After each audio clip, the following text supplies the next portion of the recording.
Hello viewers, welcome back to the channel. Today in this video I'll show you how to fix the Google Play Store keeps stopping problem. You can see this is the problem, how to fix it. Okay, let's get started. First, long tap your Google Play Store app and tap on I button and scroll down, tap on force stops. Okay, scroll down, tap on storage, clear cache and clear data, delete. Okay, go back and now tap on the permission option and first to last allow all permission.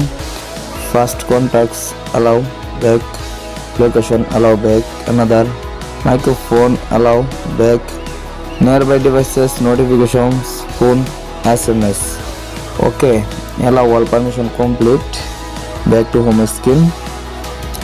Open your Google Play Store app and tap on profile icon and scroll down, tap on settings and tap on about option, scroll down, tap on update Play Store and open your Google Play Store app and see. I hope your problem has been solved successful.